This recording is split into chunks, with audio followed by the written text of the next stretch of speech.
Hello and welcome to the Fourth and Clutch podcast, the best podcast you have never heard of until now. I am one half of the Fourth and Clutch podcast. My name is Darren, and joining me is the other half of the Fourth and Clutch podcast, Elias. Let's go ahead and get right into it. What do we got today, my man? Yeah, so we're going to go through our week 6 recap. Me and Darren actually did pretty well in calling a lot of these games. I believe I missed 2. Darren ended up missing 1, but let's jump into it.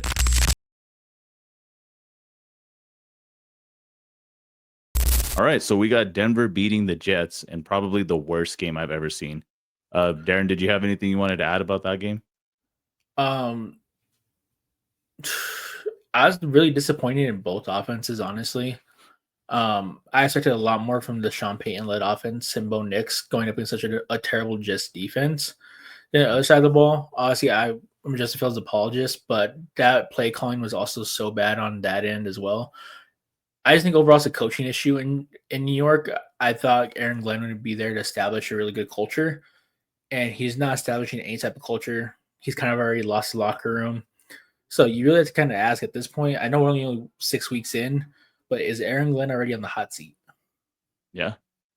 I mean, it's starting to look like it. The Jets just can't win a game. I think Fields net had like 40 yards passing on the entire game. I know these overseas games are starting to pile up on these players. A lot have complained, spreading football. It's good for the world, but it's good for the pockets of the owners and everything like that. But a lot of the players are starting to say that they don't like playing that far out. So it could just be from jet lag, whatever have you. But jump into the next game here. We end up having the Los Angeles Rams beating the Ravens. Panthers beating the Cowboys.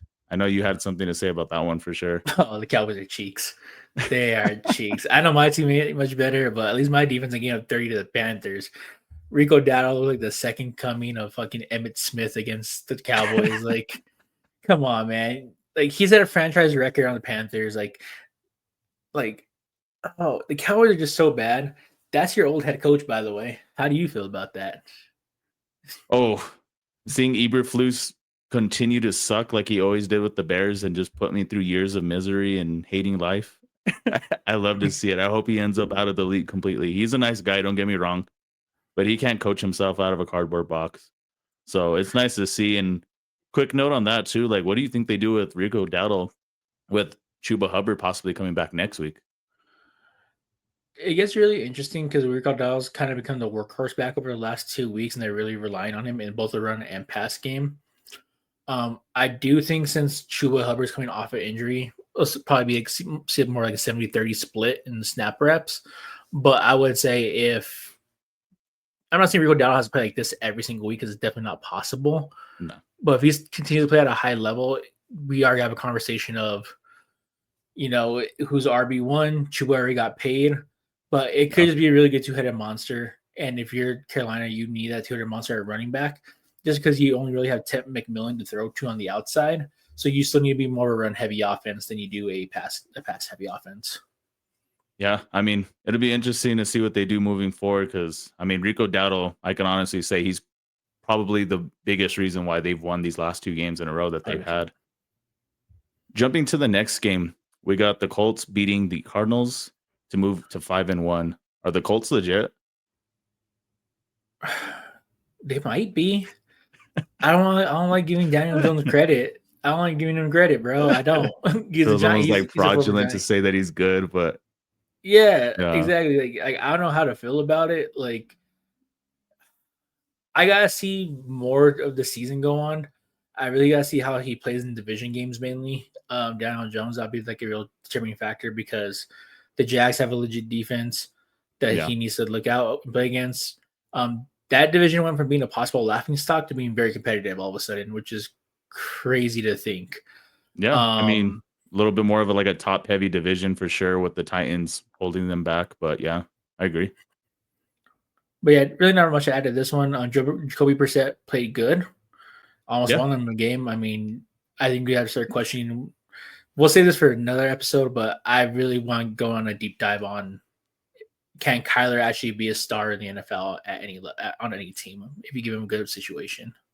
I ended up seeing some crazy stat that Jacoby Brissett, for the amount of yards that he threw for or whatever, like it's been like 30 some games since Kyler has done that as a starter. So That's interesting insane. to see with that.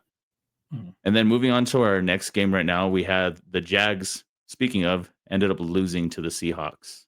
So that was a pretty good back and forth game, but Seahawks ended up just having a little bit more in the tank there at the end. Yeah, I kind of figured it'd come down to who can make the play. I trust the Seahawks offense a lot more. JSN, like I said, we kind of had the conversation about him last week. I think he's been the best receiver in football this year. Cooper Cup kind of had a good little game, which was needed from him to be that wide receiver 2 or 3 now on the team. The Jags, they got to figure it out offensively still. I'm not liking the lack of ETN in the pass game still. And the Jags really need to figure out what to do with Travis Hunter. Yeah.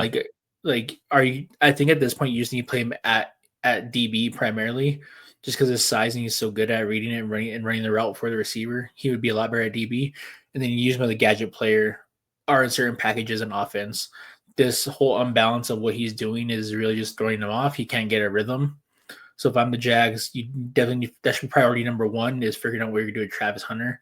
If you're the Seahawks, just pretty much keep balling out. Like Sam Darnold is becoming a fringe top 10 guy this year, the way he's playing so far. I mean, Yeah. it's really all up from here if you're the Seahawks. And then next we got Chargers getting back on track to defeat the Dolphins. That one is a lot closer than I expected it to be, but Dolphins almost seem like how you had mentioned, like now that they're not force feeding Tyreek Hill the ball all the time, like they're able to let their offense actually develop. And they're looking a lot better, losing a couple of these games in heartbreak fashion though. But, you know, it's nice to see the Chargers get back on track, make that division a little bit more competitive. So yeah, did you have any thoughts about that one? Not really, not too much. I was honestly expecting the Chargers to kind of have a blowout game here, to be honest with you. Yeah. Because even though the Dolphins aren't force feeding Tyreek as much anymore, that locker room is in complete turmoil right now. We also I don't know if you saw the two press conferences of him saying that players aren't even showing players only meetings and stuff like that. So that locker room is kind of cooked. Mike McDaniel, I'm surprised he's still here. That's Yeah. why they haven't fired him yet. They might just be waiting till the bye week to let him go. That could be a possibility. But a lot of changes be up and coming for the Dolphins in the future. If you're the Chargers, I know you're dealing with a lot of injuries, but this is a game you should have won by a lot, in all honesty. I agree. And then for our next game, we ended up having Pittsburgh beating Cleveland. I feel like we both kind of had that. I'd have to double check on that one, but we saw Dylan Gabriel air the ball 52 times, looked inconsistent. Njoku ended up taking a nasty little knee injury. Saw his knee pop the other way around. So hopefully he's okay. But any thoughts on this one, or just kind of like more or less what we expected? It's kind of more or less what I expected. I did expect a little more on Dylan Gabriel this game. I thought being back and not playing in London, they'd have a better game plan for him. But Dylan Gabriel's a quarterback that should not be throwing the football 52 times a game. No. That should not be happening with him. You really need to establish a run game if you're the Browns. You have Quishon Judkins, who's been pretty good so far this year. Yeah. And you have Dylan Sampson. You have a great rookie two-headed monster right there with a lot of potential. They need to use it. They have no vertical pass game though right now. Everything's short and intermediate routes. They don't really have anyone they take the top off. And when they do, Dylan Gabriel, for me being an Oklahoma fan, he was with Oklahoma for a bit. He's always struggled throwing the deep ball a bit. He doesn't have the strongest arm. He's pretty accurate, but he doesn't have the strongest arm. He's very Tua-esque in a sense, but not a strong arm. Yeah, not a strong arm. Kevin Stefanski, count your days. You will be gone after the season. No, I agree. But moving into the next game, New England beating New Orleans. We both more or less accepted that. New Orleans looking like the worst team in this league. If they're not, then probably the Titans, which jumping into the next one, speaking of, the Raiders ended up beating the Titans. I know when we were discussing that game last week, we were like, who cares? Who cares who wins? Yeah, another mid-off in that one. It's like watching a Mountain West game. Yeah. And then we got Bucks beating the Niners, which that one was nice. Baker looking impressive, throwing to whoever wants to throw on a Buccaneers uniform and making it happen. Hopefully Ibuka comes back from his injury. It looked like I believe it was a hamstring injury, so hopefully he'll be back soon. Finishing up these last couple that we have, Packers beating the Bengals. That's something that, I more or less expected. I know you did as well, but there's something you wanted to throw in about that game? I did expect the Packers to win that game, but for as good as this Packers team is supposed to be, Yeah. 27-18 over a terrible Bengals team right now is not impressive. We saw what other teams have done to the Bengals. Most of these teams are outside. Everyone's kind of blown off the doors off the Bengals. It's like people have been using them as a get right game, and the Packers have kind of struggled against them, and that's 3 games in a row now. The Packers have had struggle games. Even coming off a bye week, they struggled this week. So they really got to figure that out. I know Josh Jacobs had a really good game. I forgot to put him in one of my leagues. I left him on my bench because I totally it's a league I don't really care too much about. That. And he had 30 points on my bench, which would have helped me immensely, but is what it is. But yeah, Packers, I still think they're fraudulent. Lions and Bears, I think we'll get to that later. Actually, we'll get to that in a second. But yeah, I mean, Joe Flacco, same thing as like a Dylan Gabriel, thrown way too many passes. He completed a lot more than Dylan Gabriel, and at least he was getting the ball going to Jamar Chase, T. Higgins, force feeding them the ball a bit, trying to get them to work. But I mean, other than fantasy purposes, this doesn't help you in real life football with how the Bengals are playing. At this point, they're better off scrapping the season. Possibly another coach out the door soon. I mean, I know it's not technically his fault that the GM can't build an O-line around Joe Burrow to save his life, but it is what it is. Man's starting to see ghosts, and he might end up being the next Andrew Luck, retiring at halftime. Who knows? Or he just probably says, I had enough of this and just trade me. Yeah, that's true. I mean, I would want to get out of Ohio. No offense. All right. Jumping into the last game on Sunday, we ended up seeing the Kansas City Chiefs beat the Lions. Just a quick note on that one. Seeing Juju get his ass rocked by Brian Branch was kind of funny, because I did see that little cheap blindside block that he gave him, and he had some words to exchange with him. And Brian Branch was standing on business. He was not taking that from nobody. Yeah, definitely. The game as a whole, though, I love seeing Juju get smacked around. I've never liked Juju to begin with. I think he's so corny, just a goofball. Like that was a long time coming for him. Let's just say that. That's a very long time coming for him to get his ass beat like that. Overall in the game, though, Chiefs. I think that game was more bad Lions than good Chiefs. Yeah, I agree. If I'm being honest with you, yeah, Patrick Mahomes was making some plays, but I think the Lions kind of shot themselves in the foot with all the penalties they had. There's one penalty I didn't really agree with in the game. It was the Monty pass to Goff. They said that Jared Goff wasn't set, but you see that all the time where you send a guy in motion, they're not set yet, and they still snap it, and it's still good. I don't know the rules behind certain things. It wasn't it was in Kansas City. That's all I'm going to say there. Yeah. But let's just get on to Monday Night Football, because I was kind of shocked by one of these games heavily.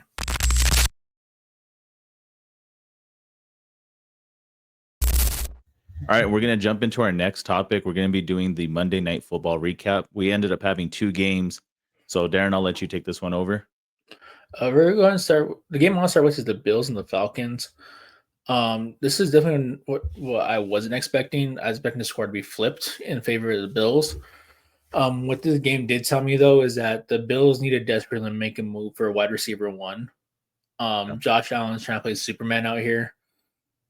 Josh Palmer was the leading receiver, 2 receptions for 60 yards, was the leading receiver on the game for the Bills. Keon Coleman and Khalil Shakir aren't panning out to be the people that the Bills want him to be. Also, it's huge not having Dalton Kincaid in this game as well, with him being out for this game. That is a huge factor for Josh Allen for sure. That's his number 1. But if your tight end's your number 1, that really is an issue. James Cook has not been being used in the pass game lately as well. He did have 17 carries for 87 yards, but they're not using him in the pass game. And he's so effective on screen plays. Get him out, just get him the ball and let him make a play. He's a lot more effective. Then Bijan Robinson, man, looked like the best running back in the NFL last night. I'm the captain now. Look at me, sure. Look at me, sure. I'm the captain now.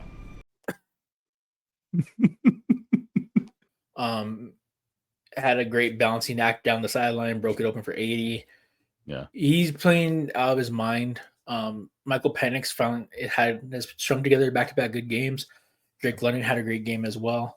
I still am not fully sold on the Falcons just because I need to see Michael Penix put this together for more than 2 games in a row. I need to see him do this consistently, and even his bad games still need to be relatively decent, in my opinion. Yeah, like you said, Bijan, he's arrived. I mean, took him a couple of years, get used to that offense, get used to the play calling. They had to start drawing up more for him as well. He went off. He went nuclear. Drake London erupted as well. 10 catches, 158 yards, a touchdown.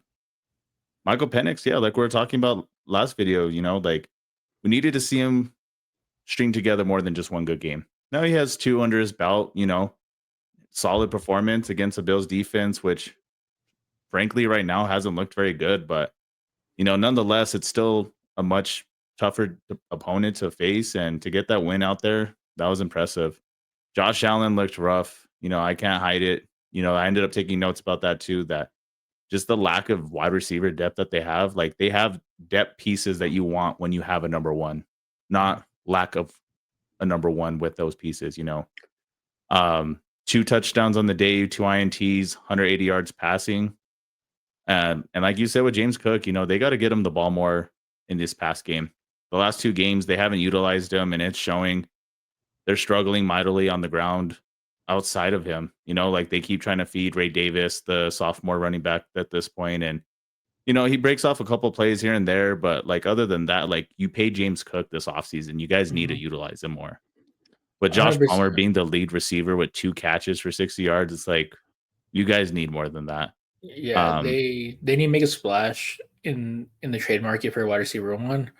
There's a few players in mind I think they could go get. If I was the Bills, I'd be calling Chicago about DJ Moore possibly.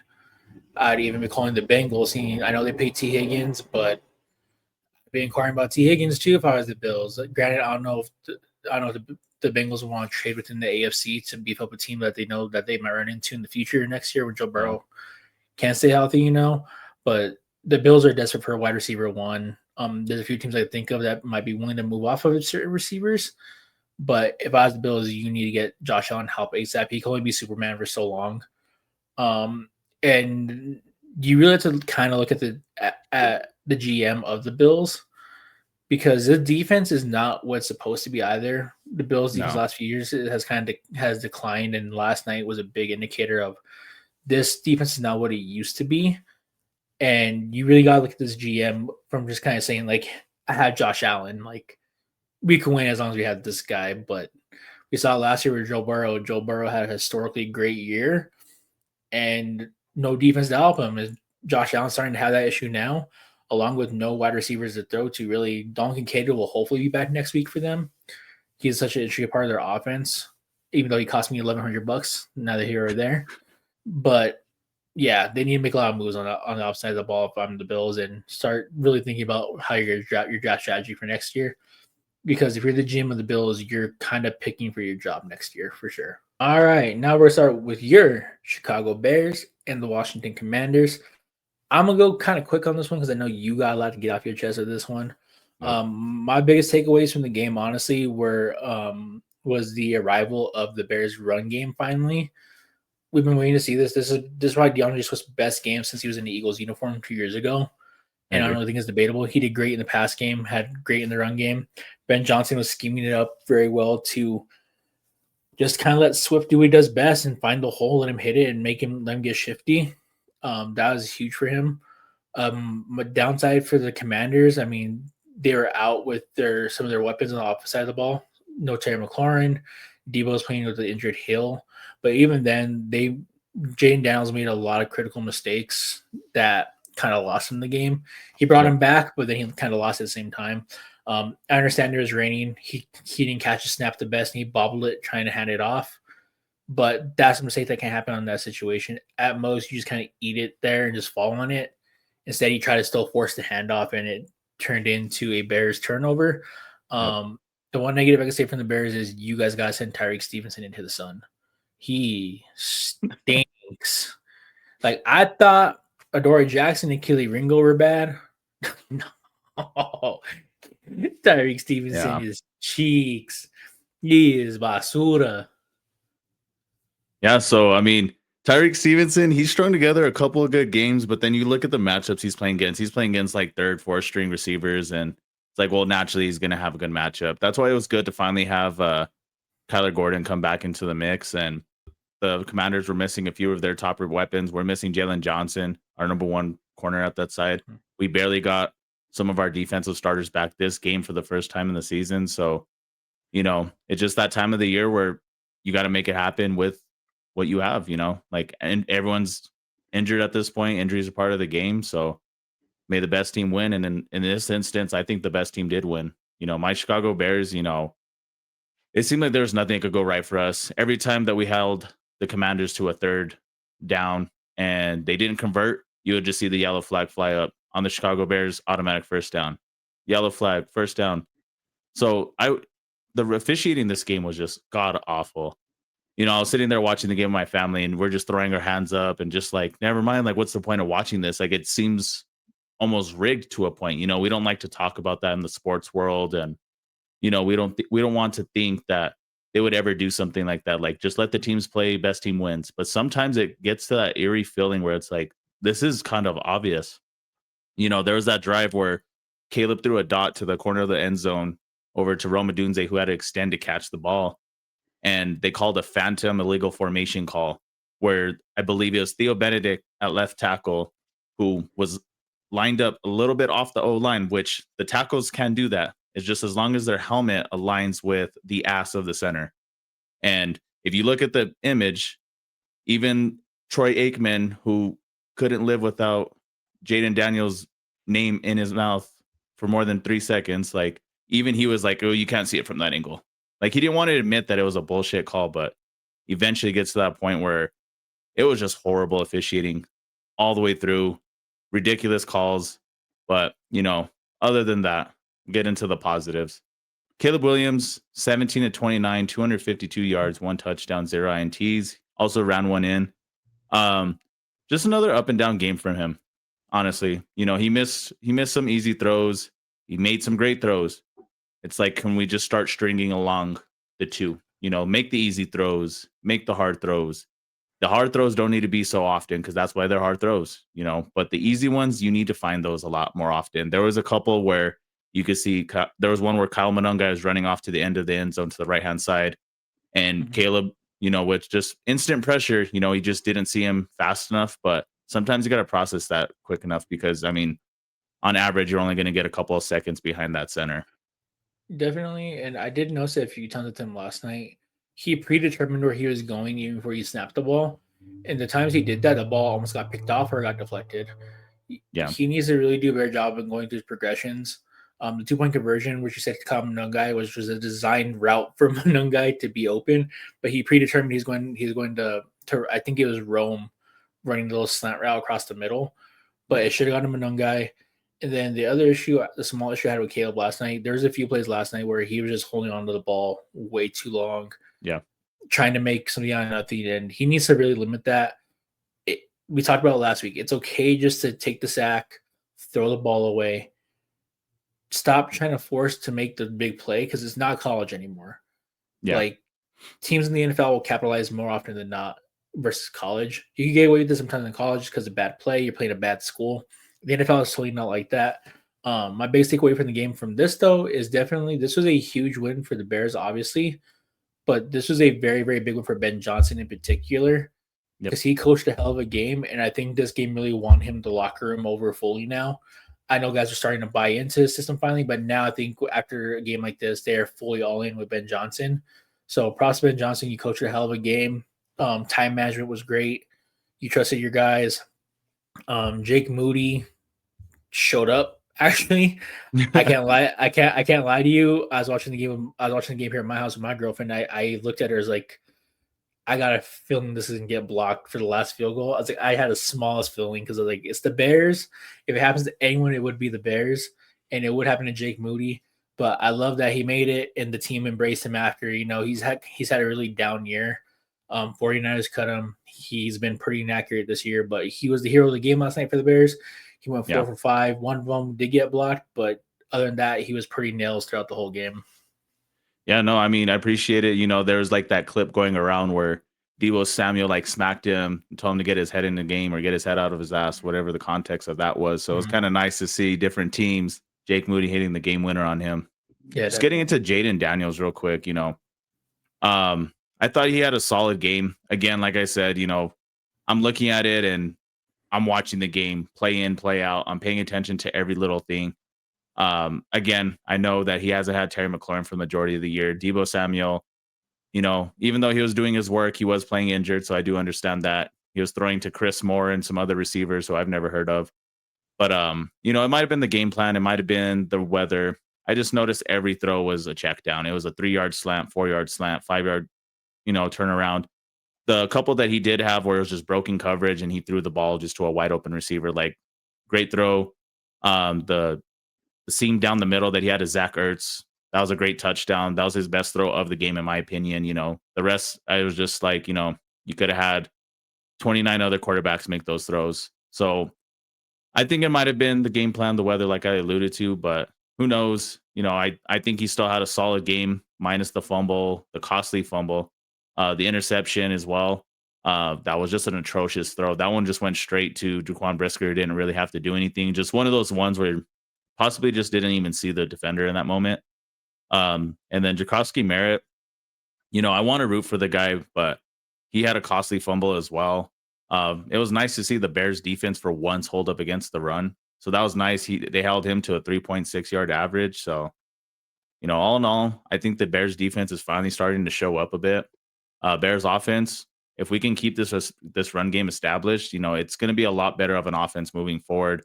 Caleb, just get a few more of those things consistently to hit. Like I can see, the sky being the limit for this guy. I think he genuinely has one of the most talented arms I've ever seen.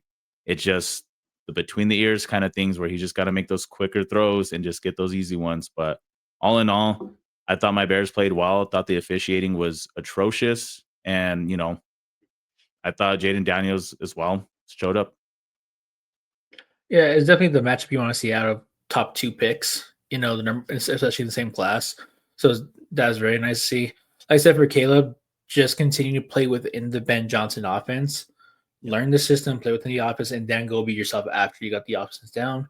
That'll be such a huge confidence boost for him, and it will allow Ben Johnson to say, like, hey, like, go ahead on this play, go ahead and just let it rip, Yeah. Because he did let one rip and he threw in double coverage. I know he's trying to let Rome make a play, but in that part of the game, I don't think you throw that ball because if it gets picked off, it's not looking good. Momentum changer goes back to the Commanders.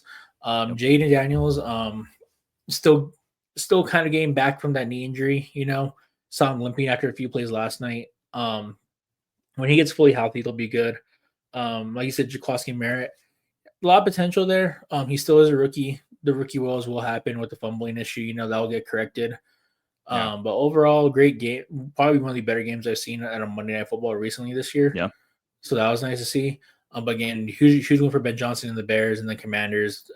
We need that to help us with the division because my season's starting to look real grim as an Eagles fan. I don't like it.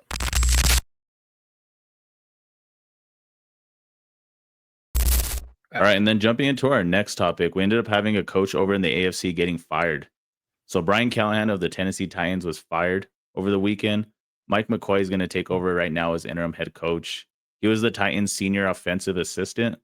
He ended up being the Chargers head coach from 2013 to 2016, had a record of 27-37, ended up making the playoffs in his first season, but ultimately let go due to a bad couple of seasons following that. Yeah, I mean, what do you have to say about Titans firing their head coach? Can't say I'm a little surprised by the timing of it. I thought you'd maybe give him to the bye week, to fire him. But it does make it very interesting because now the Titans are kind of ahead of the game. They could kind of really see how some of these coordinators call the games going forward for the rest of the season. So they're ahead of the curve next year.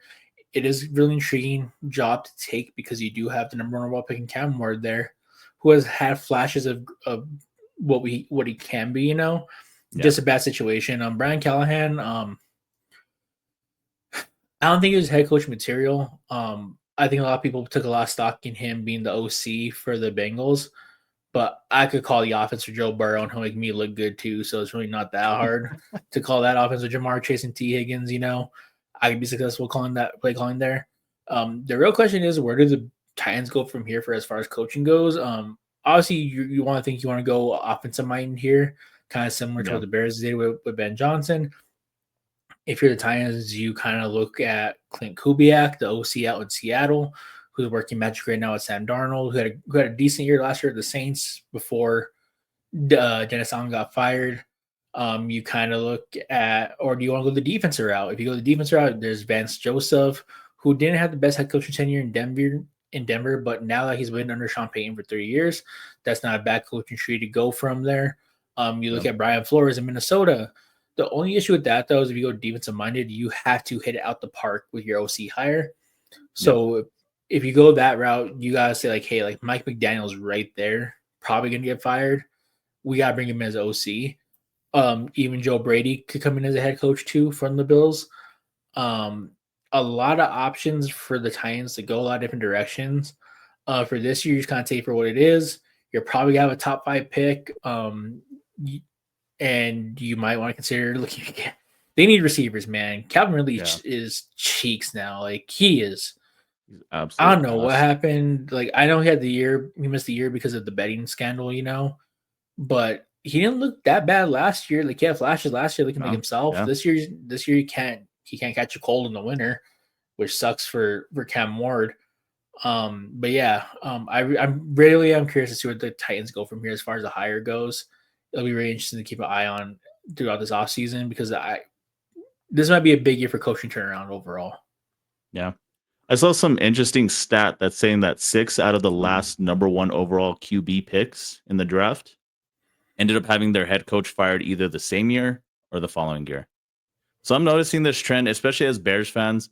We've had this issue for the last several coaching cycles where we have a head coach that's on his last leg. He's on the hot seat. Seat can't get any hotter except for one more bad season and you're gone. What do? We choose to extend him and we choose to draft a quarterback in the first round.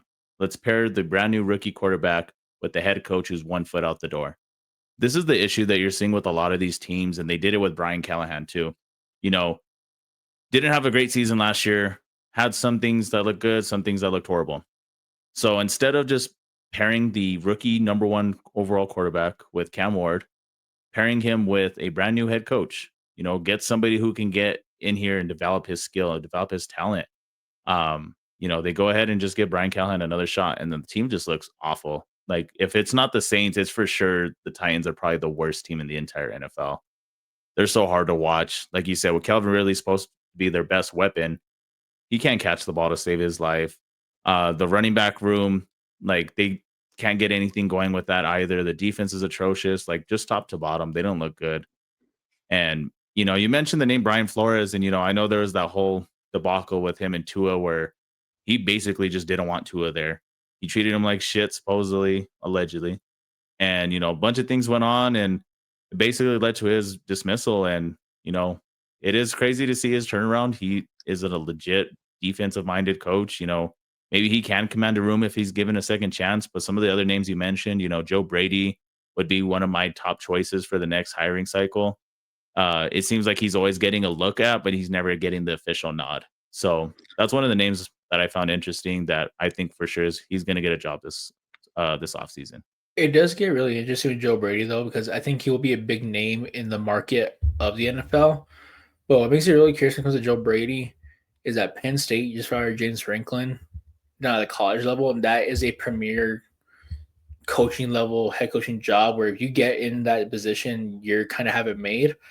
Yeah. And Joe Brady is from the LSU tree, coach Joe Burrow, had that offense booming in 2019 LSU. I wouldn't be surprised if Penn State gives Joe Brady a call this offseason, trying to see if he's interested too. It'll be very interesting because I know the NFL coaching is a premier head coaching job. Everyone wants to coach in the NFL. But when a job like a Penn State, a Bama, a Georgia, a Florida opens up, it piques interest from all coaches at all levels, at the college level, at the NFL level. You take that call if they call you. Yeah, it gets really intriguing. So I'm really curious to see at the college level, what Penn State does too? Do you kind of reach out to that coaching pool in the NFL? Maybe try to get some of those college guys back that are really successful, like a Joe Brady. Or I mean, you got to look at it from the perspective of Joe Brady too. I know we're kind of putting a lot on him right now, but it's like, do I go coach Cam Ward and kind of build something in the NFL, or do I go to Penn State that is a premier program, one of the better programs to be at? The coaches always have long tenures there. Penn State's a program with very little turnaround at the head coaching spot, and they give you everything you want and need to work with. Exactly. So it gets really intriguing for these guys going forward. For Cam Ward, honestly, just kind of keep your head up, do what you can. You got to thug it out the rest of this season with your bum receivers. Yeah, man, this is one of the worst situations for a number one overall pick to go to for sure in quite some time at the quarterback position specifically. I know you said it. The Bears had a lot of turnaround with Caleb. Justin Fields wasn't number one overall, but he came in at a bad time as well. You got to get it right, man. If you're going to be drafting number one overall, unless you have a Sean Payton, you have someone like that in your building that's a QB guru, you don't take a quarterback number one overall, or you do because you need a quarterback, but you just got to start over fresh and go the whole organization as a whole. Whether it's you got to bring in a quarterback with a new coach, is how I see it. How should it be going forward? Yeah, unfortunately, a lot of these situations aren't going to be the picture perfect situation. There's a reason they're picking first. Not every situation is going to be like the early 2000s Colts where they lost out because Manning had that neck surgery and then they tanked for Andrew Luck. So it was a good team, just lost their quarterback and the team decided to tank. So not every situation is going to be perfect, but yeah, Cam Ward, good luck to you. I hope, they can get the coaching hiring right, because it does suck to see all these guys come with all this talent. It just gets wasted because they can't figure out the head coach situation. Godspeed, my boy.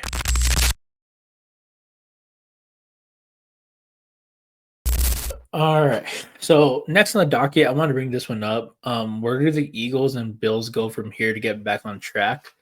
Two teams that started off 4-0, lost their last two. They went from number one, number two teams in the power rankings to dropping a few spots back.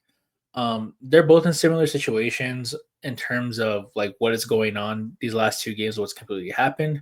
For the Eagles, I know the issue. I know and definitely what that issue is. Fire Kevin Patullo because he stinks. And at this point, man, I'm kind of getting to the point with AJ Brown where I'm getting sick of his off the field antics. I know he's talented. I know how good he is, but you can't have cancers in your locker room, and he's starting to become one. So I know we're not going to trade him, but I wouldn't, if I was Howie Roseman, I would be hearing what people are offering for an AJ Brown, Yeah. Send him to New Orleans. Send him Nola. Let Spencer Rattler throw the ball. Yeah, you'll get your targets, but you'll be real. You Saints fans, just wait. He's going to pull out that book on you, and on the sideline, you're going to hate him even more now. So it is what it is. But for the Eagles to get back on track, you just got to figure out this run game, man. You need to figure out this run game. Right now, Saquon is on pace to run for under 1,000 yards right now. After coming off a 2,000-yard season, that should not be happening. We really got to figure out the run game. Defensively, we're struggling. I saw Vic Fangio say today that he's probably leaning towards Adoree Jackson starting this upcoming week at the DB2 spot. So if you are a Jordan Addison fantasy owner or a Justin Jefferson fantasy owner, play them because they're probably going to get 35 points. And actually, I don't even know Quinion's going to be back this week. He's still questionable as of right now, to my knowledge. Quinion is. So I'm stressing this game on Sunday. We'll probably get to that later on during the week. We'll come our predictions on Thursday because I hate my team so much. Being an Eagles fan kind of sucks because we have these years where we have really good years, and then the following year we just bomb and suck. It happens every time. It's not even Super Bowl hangover. It could be just be Super Bowl hangovers because it happened after the Nick Foles year. After we won the Super Bowl in our first Super Bowl with Nick Foles the next year, Foles started, we went back to Wentz, to Foles, and then we started Jalen Hurts the following year. Like, this team just happens to go into shambles the year after a Super Bowl. But yeah, we need a lot of work on the offense. We just got to figure out the offense. Defensively, I'm confident in the defense. I still need to get that DB2 spot addressed, please. Vic Fangio, aka just put Cooper DeJean there and let him cover someone that isn't a slot player. Damn it. Send Keely Ringo to the Sun. Send Dory Jackson to Pop Warner football, and we'll figure it out from there. But yeah, Kevin Patullo, you stink. You stink. Yeah, I agree. That offense, they just have too many issues going on with Kevin Patullo with the play calling. You got AJ Brown being a huge diva right now. And I get it, that's kind of a wide receiver thing, right? Just to be the diva, to cause these issues. But when they just keep doing it and doing it and doing it, like it just gets to that point where it's like, this needs to get addressed now and it needs to stop. If it doesn't stop, then we're going to ship your ass to, I don't know, wherever, like you said, New Orleans. Like, you'll enjoy your targets there, but you're not going to win a damn game. So I'm going to get into the Bills and how I personally think that they can get back on track. Trade deadline's coming up in November. I think they need to make a move for a wide receiver. We brought up AJ Brown. Who knows? Send him over to the AFC, but I don't see that move happening with DJ Moore for my Bears. He's been having a lot of issues on the field ever since we went over to Caleb Williams. He's been, hanging his head a lot. He's been throwing fits and just having horrible body language. I've noticed now that the wins are starting to come in, he doesn't seem as bad. Him and Caleb seem to finally be putting it back together. And we did just extend DJ Moore last season, as you might have seen on Hard Knocks. So that's not looking contractually possible. But, there's going to be some wide receivers available on the trade market this coming month. So I think that they need a trade for number one, possibly even just at least a solid 2, but they need to get something on this offense because Josh Allen is too damn talented to be throwing to Walmart baggers and Khalil Shakir. They need to focus on getting James Cook involved the way he was for the first 4 games. They stepped away from that, and ironically enough, their offense isn't humming as much. James Cook is too talented. You guys just paid him. Get him involved. Get him the ball as often as you can. Their defense, unfortunately, I don't think there's a whole lot you can do this season. I think drafting through the GM hasn't been great for the defensive side. Once they lost those 2 stud safeties that they had back in the day, it hasn't been the same, and for corners, you don't have Tre'Davious White anymore in his prime. After he started getting hurt, fell off a cliff. The DBs haven't been the greatest. Safeties haven't been the greatest. Linebacking core, they've always had issues on and off with that. Defensive line's not producing nearly as much as they should. But yeah, it's getting this offense as set up as you can to overcome the deficiencies that you guys have on defense. And unfortunately, the defense isn't going to get fixed with one offseason. It's something that you guys are going to have to gradually build. As I'm learning as a Bears fan, doesn't happen overnight. Monsters of the Midway and all that. But yeah, with the Bills, fix the play calling, get James Cook back in, and yeah, try to get a number 1 receiver ready. Yeah, for the Bills, it comes down to really getting number 1 receiver and really beefing up that defense somehow, some way. I thought this defense would get a little better at Oliver back, but he didn't make any impact against the Falcons. This team is looking very Eagles-esque as well. Just like the team, we know what Josh Allen can be. We know who Josh Allen is. He's an MVP, top 2, in my opinion, top 2 quarterback in the league. I agree. And since Stephon Diggs has been gone, you've given him really nothing to work with at the receiver position. They traded for Amari Cooper last year, but where's Amari Cooper now? Retired. So you really got to make a move. Like I said, DJ Moore is a possibility. Contractually, like I said, could be an issue. I mean, you got to think of something, man. If you're this team, you can't waste another year Josh Allen playing at this high of a level. And with the Chiefs having a down year, I know they're starting to pick up a little momentum, but I still think it's going to be a down year for the Chiefs. This is the year for you to capitalize and get to that Super Bowl, overcome these woes in the playoffs that you have when you run into Patrick Mahomes. This is the year to do it, and you're not giving him the weapons to overcome it. You're pretty much just saying, "Hey, Josh, just do what you can, and we know you can do it, buddy. Like, go be Superman, go be Goku, and figure it out." And hope for the best, but he needs help. Like, Keon Coleman is not who they thought he was going to be. Yes, he's the big body receiver who is a good vertical threat, but he's not the best route runner. He's not good at creating separation. Same with Khalil Shakir, can't create separation. Dalton Kincaid is a leading receiver on this team. He's your tight end. Like I said earlier, your tight end should never be your number 1 leading option on the team unless it's Travis Kelce in his prime. That's a little different, but this team needs a lot of help on both sides of the ball. As far as skills positions goes, they need they need to fix the secondary in Buffalo too, like you said. I know they're doing some injuries in the secondary right now, but this team needs a lot of work, and I would be very surprised to not see them make a lot. I'd be very surprised if they didn't make a ton of moves come November. Yeah, I agree. We'll see what happens.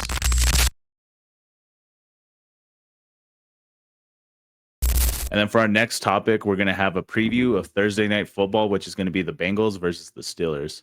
So following up on our next episode, we will end up doing a recap of the game as we'll record live after the fact.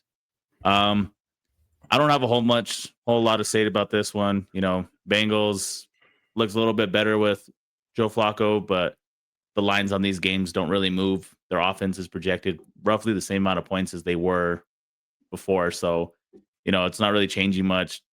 I got Steelers in this one convincingly. I mean, who knows? Division game, throw out the records like we always say. So I do have Steelers, though, regardless. I just don't think that the Bengals have enough talent. I'll swear, like, the defense is still atrocious as always. Mm-hmm. But, you know, they do have the best receiver in football right now. So, you know, maybe he can make it happen. But, yeah, I just think the Steelers are going to overcome this one. I got a feeling. I got a little Fluco feeling here. I think the Bengals win this game. I'm gonna take the Bengals to win this game. It's not gonna be pretty on either side of the ball for both teams. I'm gonna say it's gonna be like a 17-14 game, 21-17 game. I'm gonna take the Bengals though. I know it's Thursday night, so anything can happen on Thursday night games because Thursday night games, as we saw last week, the Giants reverted back to their Super Bowl days conveniently against the Eagles. Guess I'm still mad and salty. Yes, I am. Deal with it. But I'm gonna go with the Bengals here. I think Flacco is gonna just play pretty good against his team, against his defense. He's seen it multiple times already. He has weapons to play against it. I'm just not sold on the Steelers this year either. I kind of feel like they're just getting by right now. So I'm definitely not sold on this team. So I kind of feel like it's one of those games where it's like it's gonna be a comeback to earth moment for the Steelers for sure. So I'm gonna take the Bengals in this one, 21. I'm gonna go give me 21-14 Bengals. Okay, I like it. To close off the show, I'll let you take off with this new topic that we have. Yeah, so this new one we're doing, guys. So as we mentioned in episode 0 at the beginning, we're doing some fantasy football stuff and some sports betting stuff. This is where it comes in for me. If you guys don't know, all my socials are at Shwayy. So this will be called Shwayy Slate, where I give you guys a bet of the week or a bet of the games. I'm going to give you 2-man tonight for the Thursday night football game in particular. Then I'll give you another one for the weekend of what I like. For Thursday night football, I do want to preface this before I give you guys the bet. I am placing this on Underdog Fantasy because I like the lines there the best. We are not affiliated with Underdog. My picks are going to be going on different apps. Just depends on who I think has the best lines for that game or those plays. This week for Thursday night football, it happens to be Underdog. So on Underdog, you guys want to go ahead and tail this. I'm gonna put 1 unit on it. 1 unit for me is $25. Is a unit. Sometimes a unit is $25. If it's 2 units, that's $50. So I put 1 unit on this. I'm going to go Jamar Chase touchdown, and I'm going to take Jalen Warren over half a receiving yard in the first quarter for my plays for Thursday night football. How do you feel about those? And am I cooking or am I ice cold? I think you're cooking with that one. The receiving yards, I don't know why those ones always make me nervous for like the first half, second half, whatever. But I've actually won a few slips doing those.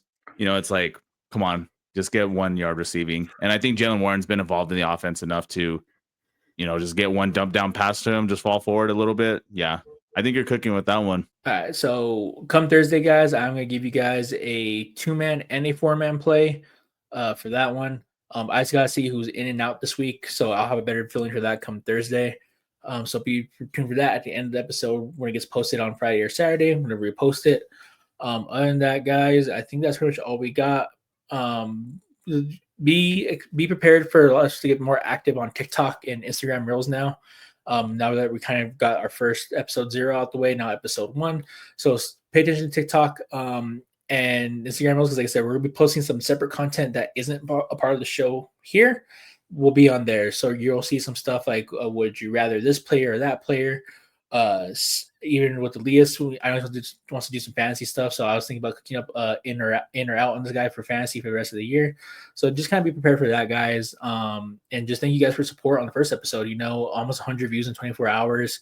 We posted it late because of technical difficulties, mainly on my end. I'll take responsibility for that one. I sent him the wrong email and password on me. Mistakes happen, But yeah, so thank you guys for support on the first episode. And yeah, you got anything else for the people? No, like you said, get a lot more content pumped out, getting this thing figured out. I'll be doing a lot of fantasy stuff. We're going to have Darren doing a lot of things on his end. So be ready for that. Going to be some separated content, mostly together. But yeah, appreciate all the support that you guys gave us. The love means a lot. It was nice to see those numbers get jumped up. We're like talking about it beforehand. We're like, if it gets 5 views, who cares? We do this for the love of the game. We're not doing this to get big, to make money. We do this because we love sports and we talk all the time anyway. So we're like, we might as well throw on a camera and just record our opinions. Yeah. Oh, and the big one that I'm kind of springing on you now, but I kind of have an idea and I want feedback from the people on this one. The Black Friday game, day after Thanksgiving, we got the Bears and the Eagles game. So I kind of want to get your guys' thoughts and opinions on us possibly doing a live stream for that one. Us doing a watch party together because him and his family do a big watch party for every Bears game since they're all Bears fans. I'll be the lone Eagles fan in hostile territory. But Ken Patullo might show up this game. Probably not. I doubt it. I'm putting a lot of faith in that man, which I shouldn't because I have no reason to put faith in him. But yeah, if you guys want us to do a watch party for that game, let us know in the comments or let us know on Instagram in the comments as well because I feel that'd be really fun for us to do. We can't do it for every game, guys, but we're going to try to do it for some things, maybe for UFC fights and stuff like that. But we definitely want to try to cook something up for that Eagles-Bears game just because it's my team versus his team, so we'll cook something up special for you guys for that one. Yeah. Well, other than that, appreciate you guys stepping in again. That's episode 1, and we'll see you guys next time. Fourth and Clutch, we're out.